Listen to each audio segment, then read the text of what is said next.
Well, good afternoon, Club 17, and welcome to another virtual meeting. Today is May the 7th. Believe it or not, it's our fourth or fifth virtual meeting, and we're really looking forward to hosting. We're actually honored and delighted to have John Ramiccio, who is from the U.S. Army Medical Command Headquarters in the Office of the Surgeon General, with us today. And we'll get into John's presentation here in a second, but he's definitely a decorated Army veteran. And he leads the Operation SMART training program that's designed to prevent atrophy and build civilian and military relationships in select level 1 markets throughout the level 1 trauma center markets throughout the U.S. So we're really looking forward to you being here and looking forward to your remarks, John. Thank you. I'm glad to be here. All right. Well, before we have the pleasure of listening to John, let's talk a little bit about what's going on within our club. So we've talked a little bit over the last several weeks about some of the projects we've done, and one of the projects that we just concluded, or actually had a big start to the week this week, was our Girl Scouts and LeSoup and Cincinnati Public Schools Families project. And on Monday was a special day because we started off the week by actually delivering, get this, 4,944 Girl Scout cookies boxes that were picked up from the Girl Scouts warehouse in Blue Ash. And then our team delivered them to several different LeSoup locations throughout the city in northern Kentucky. And I want to give a shout out to Christy in our office for doing an awesome job with the logistics of all the pickup and the delivery of all the Girl Scout cookies, and our partner Susie DeYoung with LeSoup, who is also a 2017 Jefferson Award winner, was extremely happy for us to be able to help out with this project. So I wanted to thank a few of the Rotarian volunteers who were involved with the delivery efforts on Monday, including Nancy and Jerry Reese, Molly and Steve Riddell, Steve King, Bob McElroy, Rick Finley, Glenn Scherzinger, Dan Riccardi, and last but not least, Bill Stilley. So what a wonderful project, and obviously the beneficiary of all this great work is going to be a lot of the Cincinnati Public Schools families who are in dire need of food to sustain them throughout this pandemic. So we're really excited to be able to partner with these great organizations to deliver good work. So we had a lot of fun last week as well. We had our Rotary Derby week, and it culminated on last Friday night with a virtual Rotary Derby, probably the first of its kind ever, I'm sure. But I want to thank Jim Brooks for putting in a lot of hard work to be able to do the Rotary Derby through Zoom last Friday night. And the event itself, for those that were not there, began with the Star Spangled Banner, which was sung by John Meyer, who actually, we used a recorded version of that performance that he did before Xavier and their basketball team a few months ago. So that was extremely impressive. And in Derby form, the ponies were led up to the gate, while Mary Beth Polomenos actually did a moving rendition of My Old Kentucky Home, and she was accompanied by a violinist as well as Janet Metzlar on the piano. So that was extremely special as well. And then we got to the race itself. And how appropriate was it that the winner of the race was the number 1 horse named Everyone Loves Jack. And of course, that horse is named after our own Jack Berger, who passed away earlier this year. So for those that know what they're talking about with betting, which I'm not one of them, I actually voted. I actually bet on Jack to win the race for sentimental reasons, and of course he came in first. So that was a fitting tribute to our great Jack Berger. Second place was actually won by the place horse Acton Your Age, and the show horse was number 4 Quarantini Martini. And again, Christy was very creative in coming up with these horse names. So thanks to everyone who participated, and we're looking forward to doing another event sometime later this year. A little bit of news about our signature fundraising event, Believe to Achieve. We had announced previously that we had to postpone the event that was scheduled for June 20th, and we had rescheduled it for September the 29th, which was a Friday night, which wasn't necessarily optimal. And so we have a little bit of good news. We've actually been able to reschedule, believe to achieve, for Saturday, September the 19th. So that's going to take place again at the Anderson Pavilion. And again, it's our signature event to raise money for the Down Syndrome Association, the Greater Autism Society of Greater Cincinnati, and Camp Allen. So we're looking forward to that particular event. And lastly, before I get into a couple other comments, I wanted to share a little bit of good news. We have a new birth in the family, not my family, but I want to definitely congratulate Bob and Joyce McElroy for the birth of their new granddaughter, Maya McElroy. She was born on April the 30th in Shanghai, and she was born at 3:35 in the morning. So I'm sure Joyce and Bob were up watching that event, hopefully via Zoom. So anyway, congratulations to Bob and Joyce. Lastly, before I get to John's introduction, I wanted to spend a little bit of time talking about an email that all of our members received last Friday night from our district governor about the recommendation that all of our clubs in our district not have any in-person meetings until the end of this calendar year. So on Tuesday night, Brett Labar, Melinda Kelly, and I were actually part of a district-wide Zoom call to really discuss that email along with the new position that the district has taken with regard to in-person meetings. So essentially the new direction is that each and every club can determine if and how they will meet.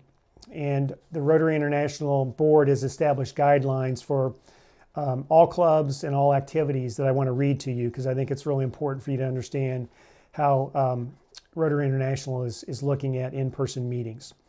So I'll read this verbatim. So the health and safety of all of our participants in Rotary programs, meetings, and events is of paramount importance. No in-person meetings or events shall be mandatory for any Rotarian who may feel uncomfortable attending because of the pandemic. All conveners and organizers of Rotary meetings are strongly encouraged to consider all health concerns in deciding to hold in-person meetings. And all conveners and organizers of Rotary meetings shall comply fully with all the health and safety rules in effect at that location, meaning all of our local and statewide regulations. So our club has been making plans on how we're going to determine on how we can and how we meet and how we can safely meet. And of course, first and foremost, our member safety is of paramount importance. And we're definitely going to be following all the state guidelines and the health department guidelines and how we can meet. So we're going to be communicating more on this topic, but I think the good news is that there is a little bit of flexibility with how we will be meeting the rest of the year. And we're going to be cautious, but we're going to make sure that we conduct our business in our proper way, given all the things that we need to consider. So with that, I'd like to introduce John Ramiccio. So John is a senior Army civilian and a graduate of the prestigious Defense Senior Leadership Development Program. And he leads the daily operations of the preeminent military healthcare force in the world. And he directs staff activities and healthcare operations in support of 150,000 employees. That seems like an awful lot, John. But covering 23 hospitals and medical centers. And those organizations serve over 3.8 million beneficiaries. So it's a huge undertaking, and we're looking forward to hearing about how this works. And throughout John's 38 years of federal service, he has led high-performing teams in tactical, operational, and strategic roles. He was actually the creator of the Army Medical Department's Military-Civilian Partnerships Program, which again embeds uniformed doctors and nurses in premier civilian trauma centers throughout the U.S.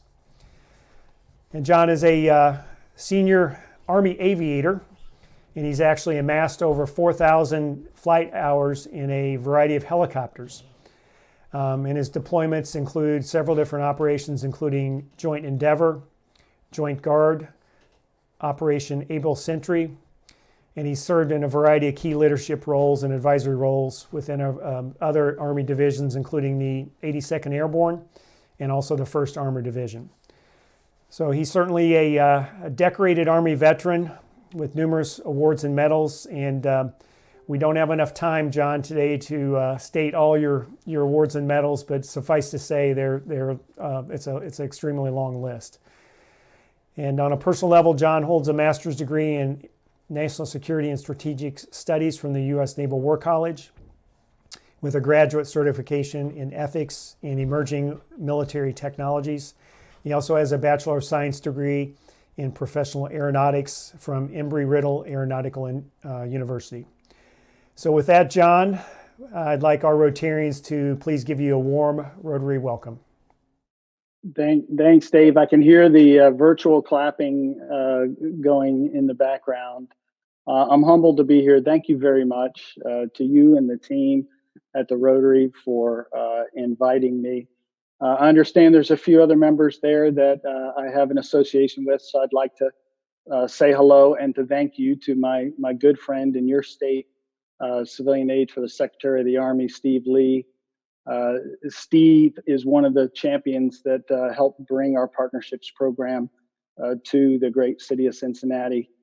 Steve's an amazing guy who does more than just the partnerships work on behalf of Army Medicine there in Cincinnati and around the country with his influence as a CASA. He's instrumental in medical recruiting.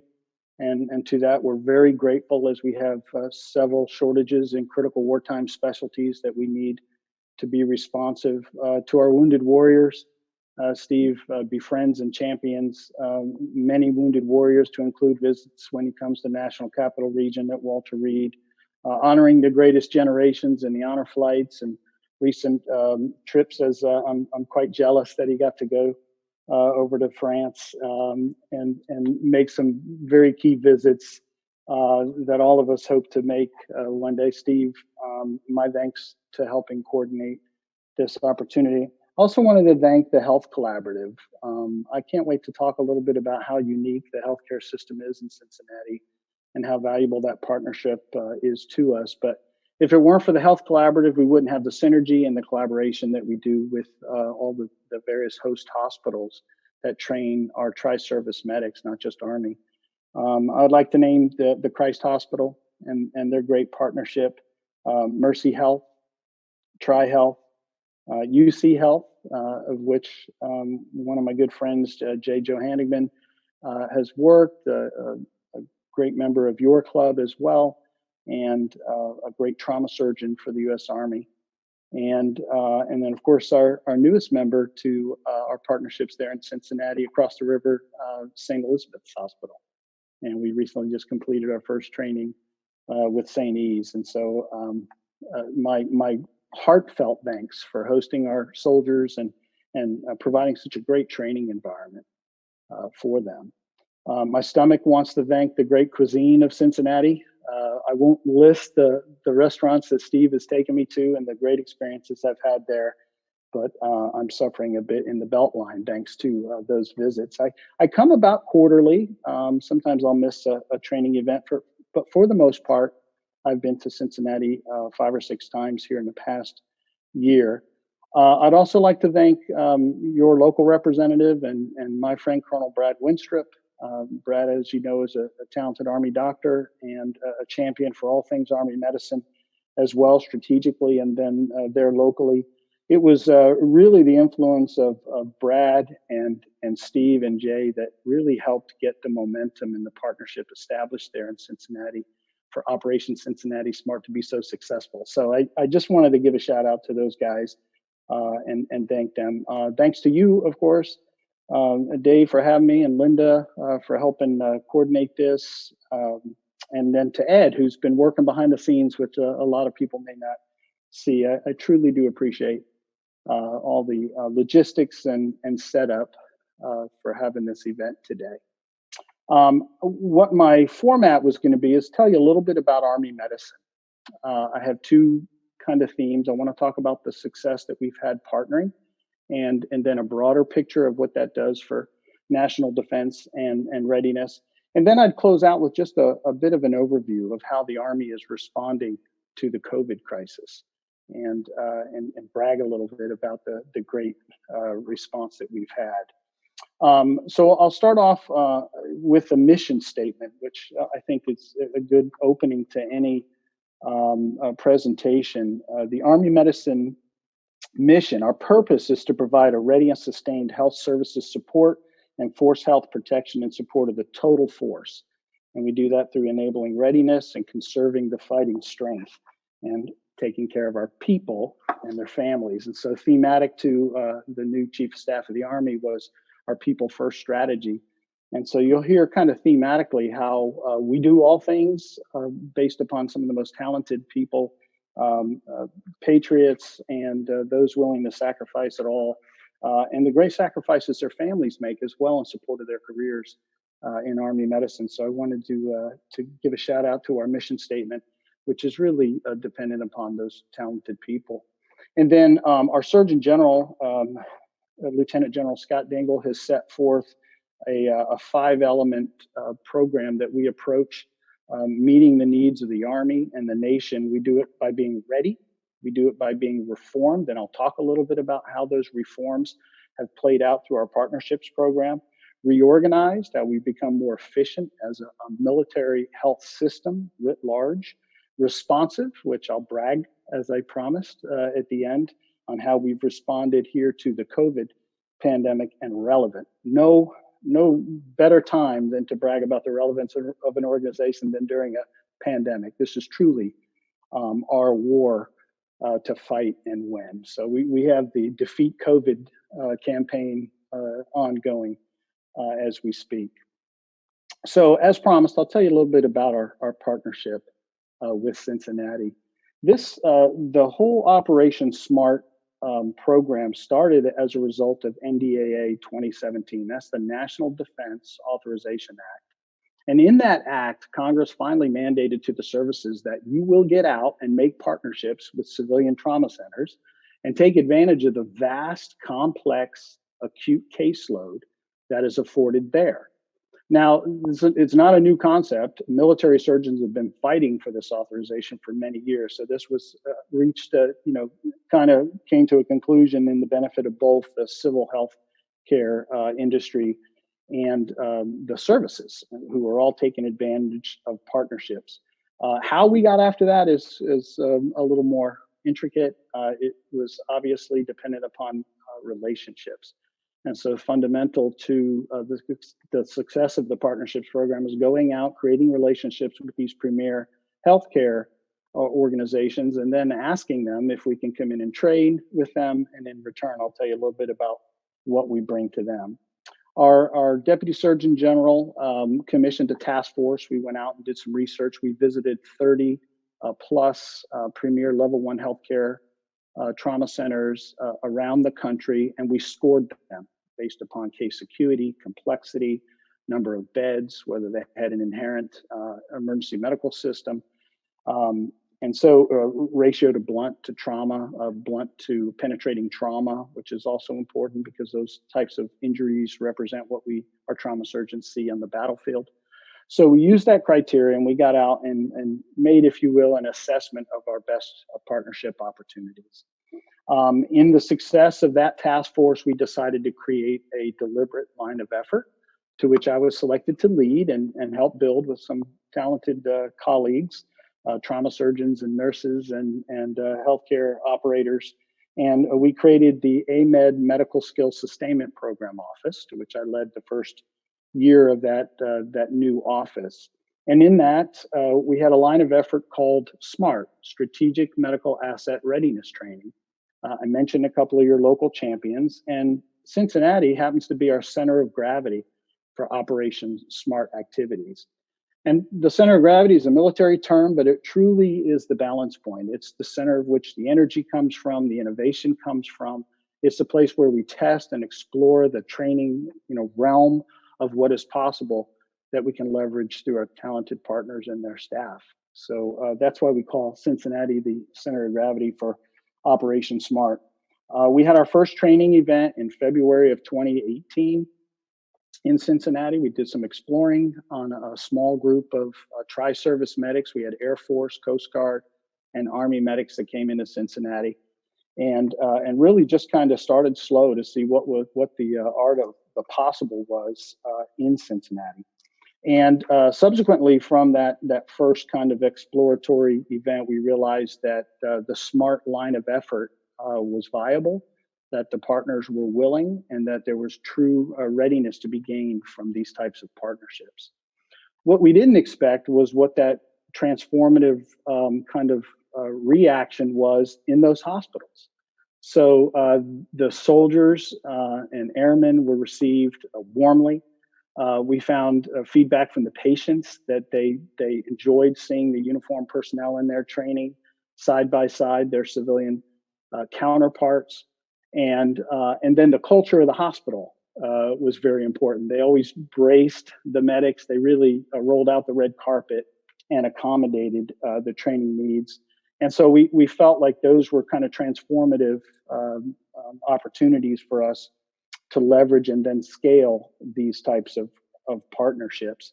And then what the Strategic Medical Asset Readiness Training Program does is it pairs combat medics, lab techs, x-ray techs, pharmacy techs, a variety, LPNs, you name it, Army medics writ large, and it pairs them with their civilian counterpart. And so what's great about that is it brings the Army medic out of the military medical treatment facility setting or combat field hospital setting or deployment setting, and then puts them in the hospital for 2 weeks where they work in acute care, seeing the most transformative technologies. Certainly there in the Cincinnati area, they've gotten to see the most advanced lab and x-ray type technologies that are available. And so it really broadens the medic. And then our key takeaway is confidence and competence. So for us to be successful on the battlefield, our medics have got to be confident that they can manage the patient in an urgent crisis, oftentimes in austere environments, which is a whole new domain for us to have to fight and win in, is where we won't have access to bring our wounded back to our first line of care in our field hospital settings for a delayed period of time.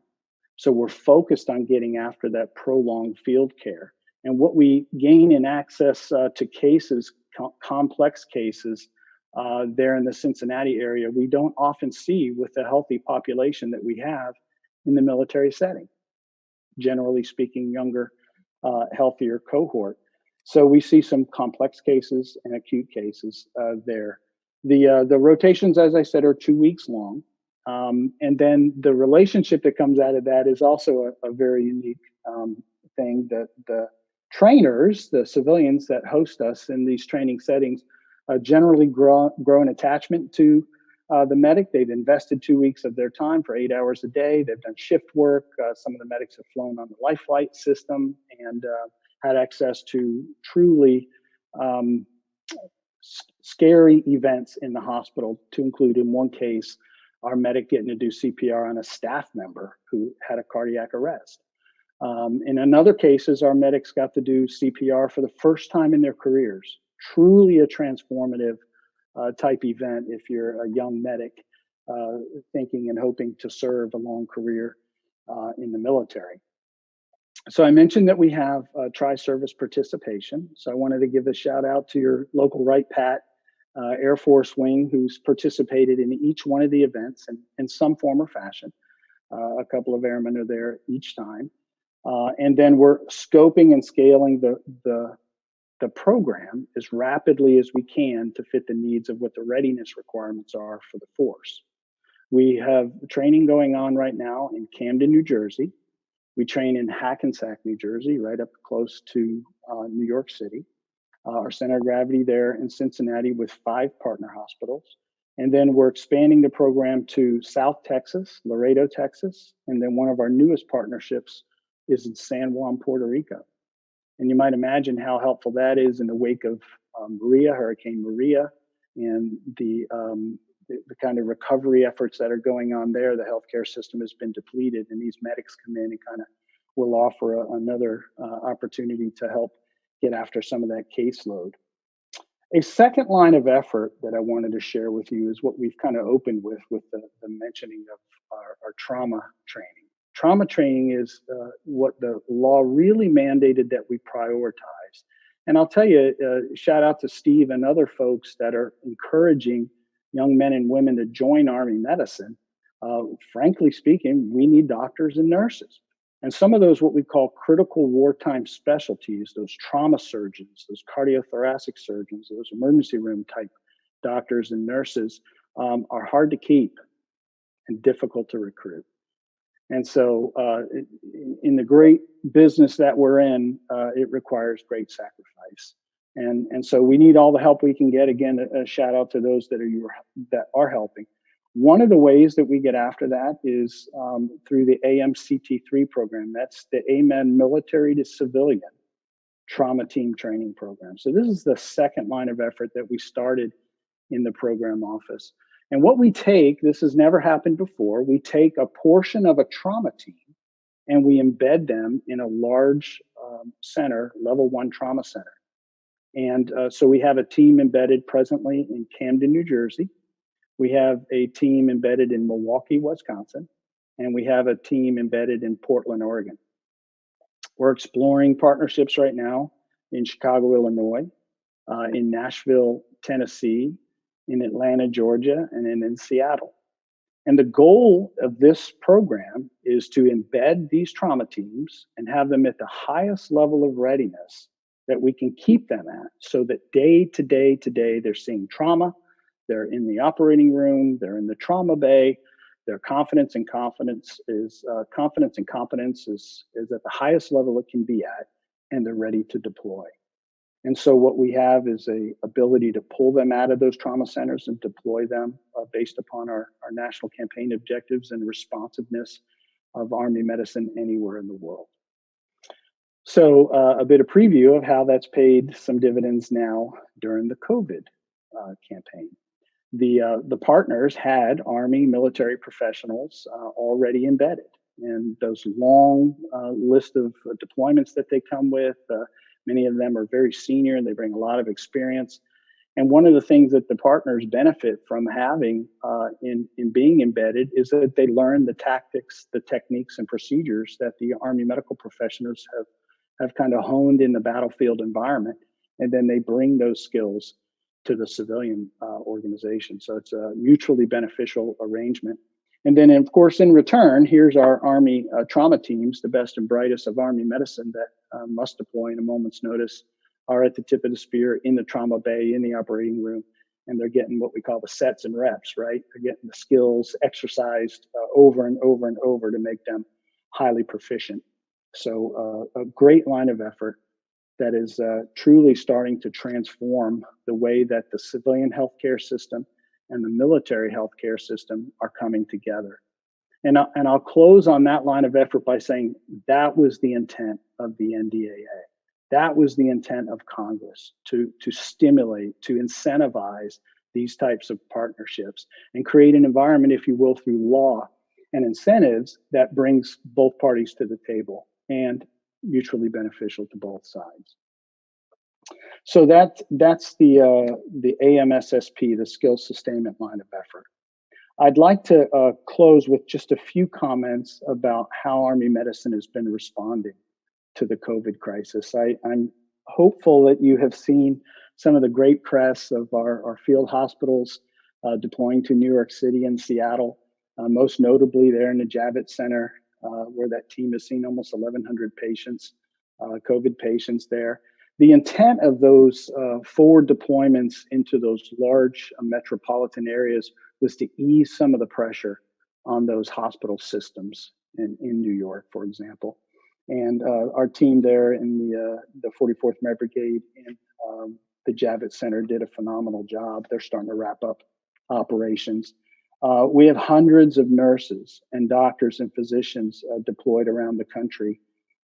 We also just started to deploy behavioral health specialists that are starting to counsel some of the healthcare professionals who've been, as you well know, burning the midnight oil, exhaustive, high-risk work over the past 120 days or so since we've really been deep into this crisis, and as well as patients. So the behavioral health side is also something that the Army is responding to. We're in 7 different hospitals spanning the country from day to day. We have teams out of Joint Base Lewis McChord, which is out in Seattle, Fort Carson, Fort Campbell, and Fort Hood. If you're an Army veteran, you'll recognize some of those home stations that have deployed folks. Also, the Army Reserves are deployed. We have 17 urban augmentation medical task force deployed. And these UA MTFs, as we call them, are really all out throughout the country, but most notably in New Jersey, New York, Massachusetts, and Seattle. And then the Army National Guard, I asked my team from the Guard Bureau to pull some of the numbers from Ohio so I could tell you a little bit about what your National Guard was doing in response. But the National Guard has over 3,000 medical personnel deployed all over the country. So these are your citizen soldiers that live and work right there. The Ohio National Guard has 977 soldiers deployed. Pretty impressive number. 775 are from the Army Guard and another 202 from the Air Guard. So great whole of military response there. They're supporting 17 active missions all throughout the country. They range from medical support missions, public safety. They're doing sample collection teams for COVID testing, food bank warehouse and donation support locations where they're assisting local humanitarian disaster relief efforts. And then, of course, the medical mission for testing the population.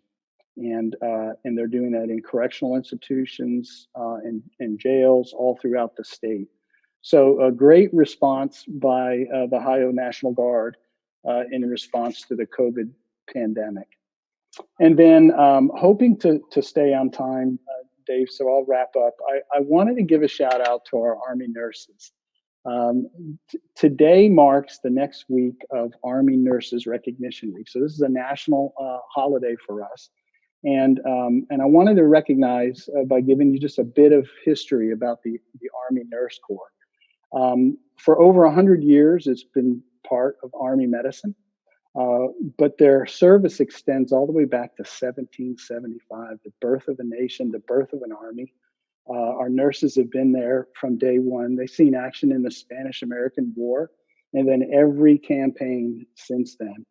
In 1917, during World War I, there were only 4,903 nurses in the Army. And by the close of the war, there were 21,000 nurses. Shout out to the importance of our nurses in the battlefield setting.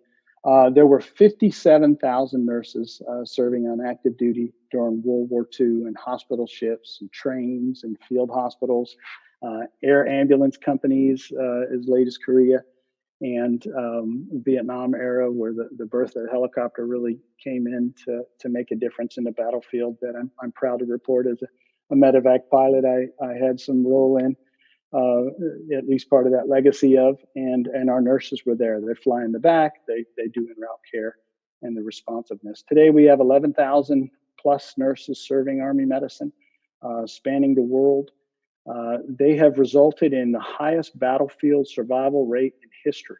So greater than 90% chance that American sons and daughters, if wounded in the Central Theater, the CENTCOM theater now, Afghanistan or Iraq, for example, because of our great transportation, because of our forward deployed medical services, because of the talented men and women that serve in the Army Nurse Corps, we're saving at least 90% of those lives. So it's a phenomenal rate to be able to boast. So I just wanted to say a few things about my teammates, about the program, and about the great partnership that we have there in Cincinnati. We're indebted to you. We're grateful for the partnership. We look forward to the innovation. We look forward to the changes that we can do together in improving readiness for the force. And we're thankful to the people of Cincinnati for being such gracious hosts. So that concludes my remarks, Dave. Back to you. Well, thanks so much, John.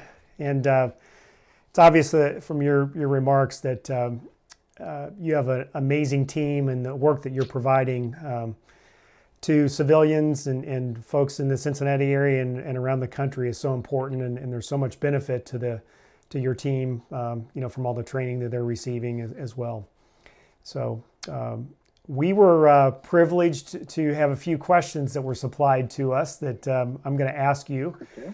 So this is the audience participation part of this process, but I'll ask you a few questions, and perhaps you can elaborate on some answers. Sure. So the first question actually came to us from President-elect Brett LaBarre. And so his question is, what have been the advantages for the Army Medical Department from embedding uniformed doctors and nurses in civilian trauma centers throughout the U.S.? And what has been the advantage or the learnings, the teachings given to the civilian centers themselves as well? Yeah, Mr. President, welcome aboard. Brett, thanks for the question there. So I touched on a few of the benefits. Readiness is the key return on investment that these partnerships bring. The difference that embedding does is it allows the healthcare professional to habituate into the hospital culture. So the big return on investment for us by keeping our trauma surgeons embedded in these level 1 trauma centers for 2 to 3 years is that over time, they get a tremendous amount of access to complex cases. And we call those individual critical tasks.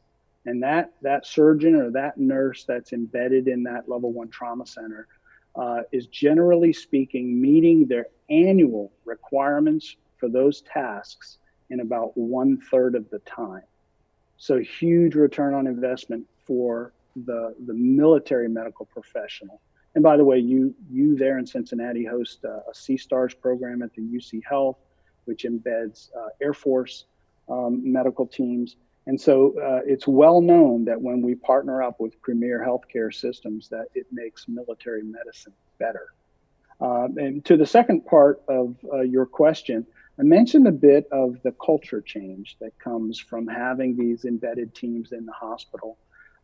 Generally speaking, the hospitals have already had a culture of, let's just say, a military culture where they're willing and able to train military personnel. Typically speaking, that's happened because they have a retired trauma surgeon or a former military doctor or a nurse on the staff that's kind of influenced the culture. So I'd say culture, the sense that these large institutions are giving back, has probably been the greatest underlying theme, is that they want to contribute to our U.S. military. They want to be part of the solution to make us a stronger nation and a stronger national defense.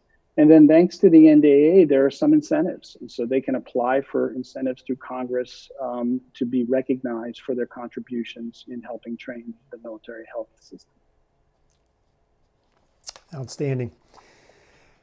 I want to shift gears a little bit, and you spent a little bit of time talking about the COVID crisis, obviously, but how has the COVID crisis actually changed the delivery of care and the delivery of training to your team? And I think also the impact of the shortage of PPE, how has that impacted the situation as well? Yeah, that's a great question, Dave. So it really speaks to our responsiveness. So we've had to adjust and reprioritize the things that we've been working on from day to day to be there at the point of need during the COVID crisis.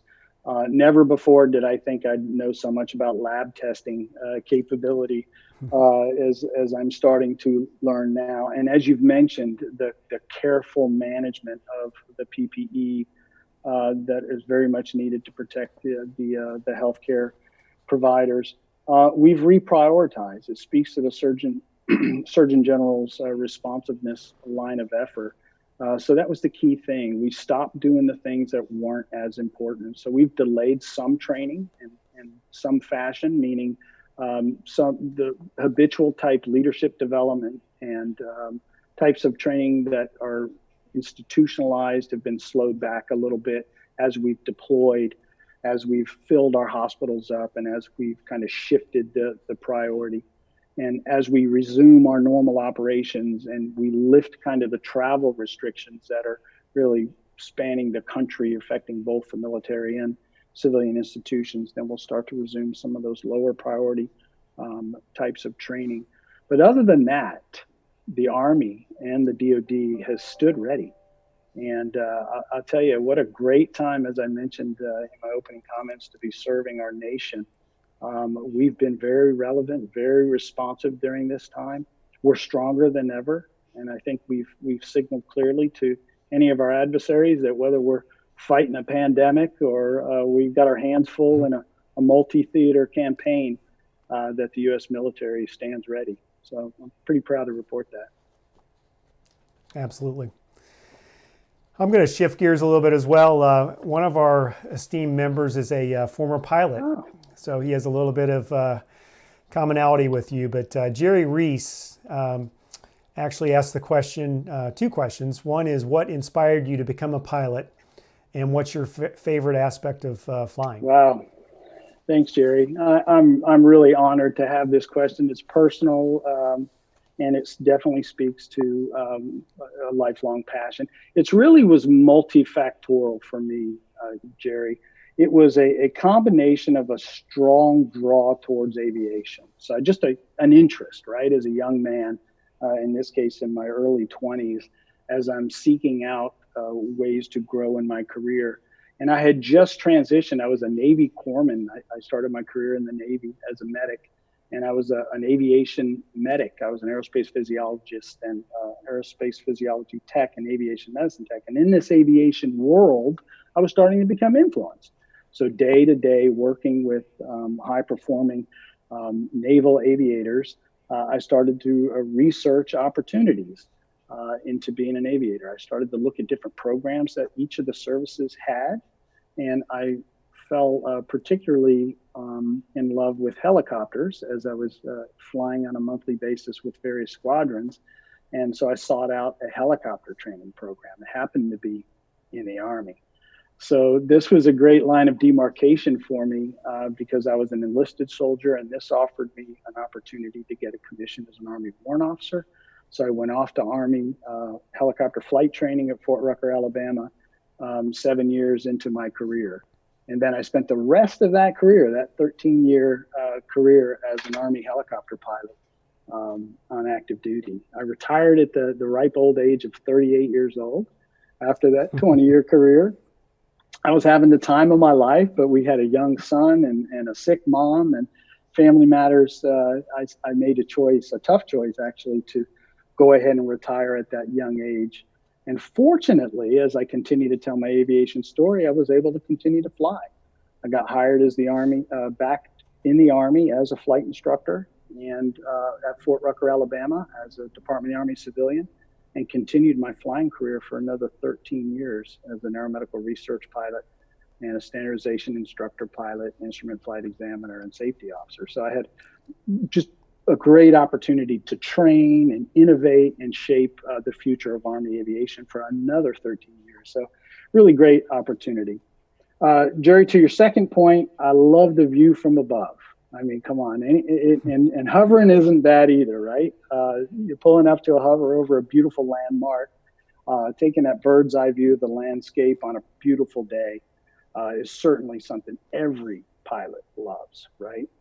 But my passion truly was training. I love teaching people to fly helicopters, right? And so being at Fort Rucker for those many years, I was able to train young warrant officers, young lieutenants, take those lessons learned that those Vietnam era pilots taught me when I was in flight school and share that with the next generations. That's truly what I love about flying, Jerry.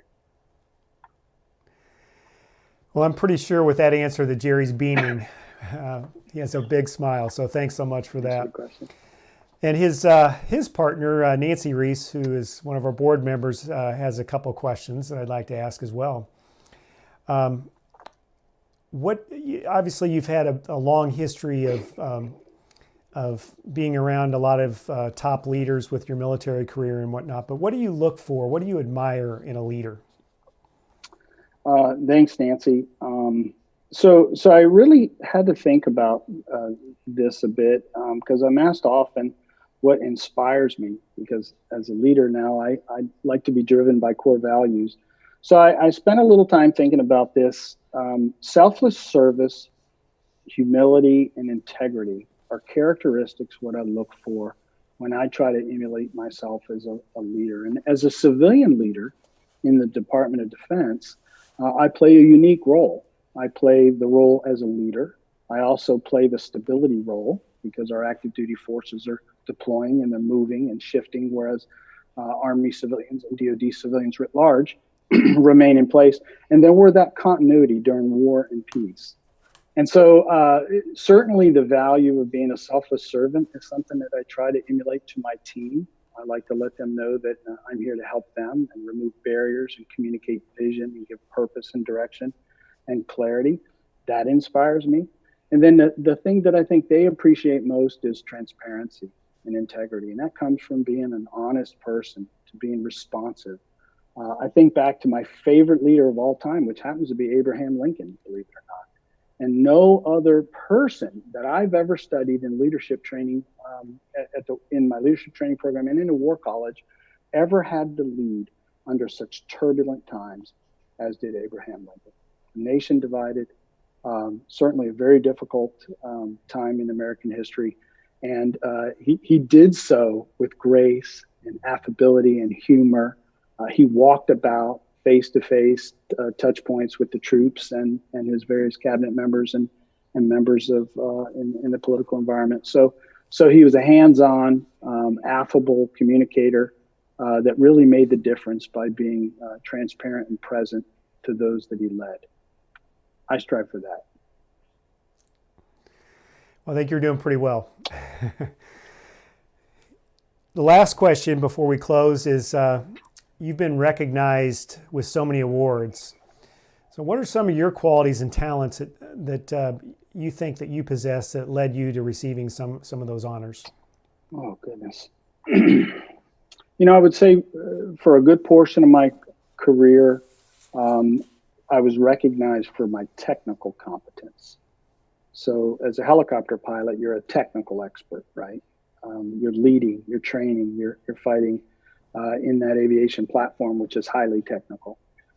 So I think early in my career, I was recognized for that competency, my resourcefulness, and my ability to be results oriented. As I matured as a leader, as you've heard, I guess, a couple of times today, I've been doing this a few years, 38 years of federal service this year. I started to become recognized for my leadership capabilities.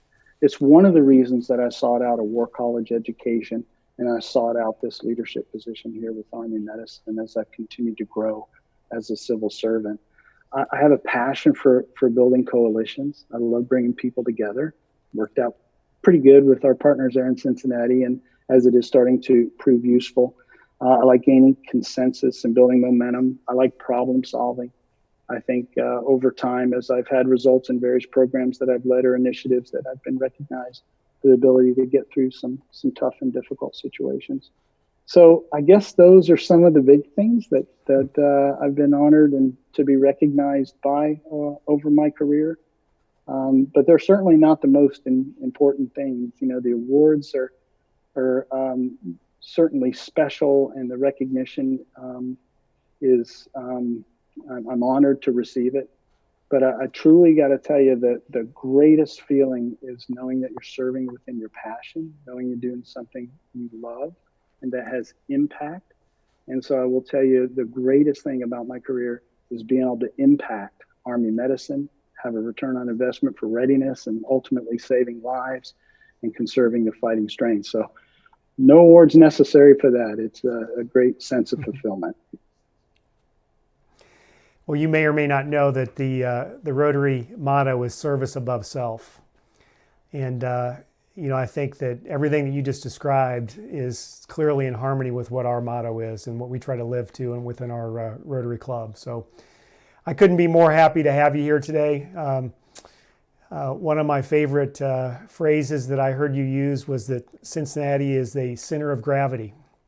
And I love that term. I think it's awesome because this city that we live in is such a special place, such a giving place, and we're really happy that you feel that way as well. But thanks so much really for being here today. I really enjoyed your conversation. And it was a conversation. It wasn't a presentation. It was a conversation, which I really enjoyed. But you and your team are doing so much to serve our country's needs, especially at this trying time. So, and you're doing it very well. And I want to thank you as well for your service. Obviously, you've had a long history of great service within the military, and I don't think we can say that too often. So thanks so much for being here, John. Thank you very much. God bless you all. I appreciate your service, and thank you to the people of Cincinnati and to the Rotary Club for having me. Absolutely. Well, you may know that that Rotary International is obviously very focused on service as well, and we've actually been fighting our own fight since the late 1980s, and we've been trying to eradicate polio from the face of the earth. And back in the 70s and the 60s and 50s, when polio was pretty rampant here in the States, we had a very, very active group in Cincinnati that was trying to create the vaccine to fight polio. But we've been fighting the fight with Rotary International since the late 80s, as I mentioned, and there are over 350,000 new cases each and every year of polio, and now we're down to just several dozen, primarily in Pakistan and Afghanistan. But it's our passion, I love the word you use, it's our passion to eradicate polio from the face of the earth. And really the reason I'm telling you this is that we're going to be making a donation in your honor today for speaking to us to the Rotary International End Polio Now campaign. We really think the next couple years, I should say, are really, really important in our last mile effort. So thanks so much for being here, and I hope that when you do come back to Cincinnati, that when we do meet again in the Hall of Mirrors, that you'll visit us. We'd love to shake hands if we can at that point, and definitely get to know you even better. So thanks so much for being here, John. Thank you all. Thank you, ladies and gentlemen. Have a great day. God bless you all. All right, Rotarians, that was a great meeting, great presentation. I want to tell you a little bit about our next two meetings. Following John this week, actually next week, May the 14th, in our next virtual meeting, we're going to have Meg Whitman, who is the CEO of Quibi, which is a video streaming platform. But she is also a new investor in the FC Cincinnati soccer team as well. But you may know her as well as as a CEO from eBay before they went public, and also she was the CEO of Hewlett Packard. So she's going to be here with us next week virtually as well. And then the following meeting on May the 21st, we're going to have our Reds President of Baseball Operations, Dick Williams, to speak to us and tell us a little bit about what's going on with Major League Baseball and how they're coping with the pandemic as well. So we're looking forward to the next 2 weeks. And with that, everyone go out and make it a great rest of the week, and meeting adjourned.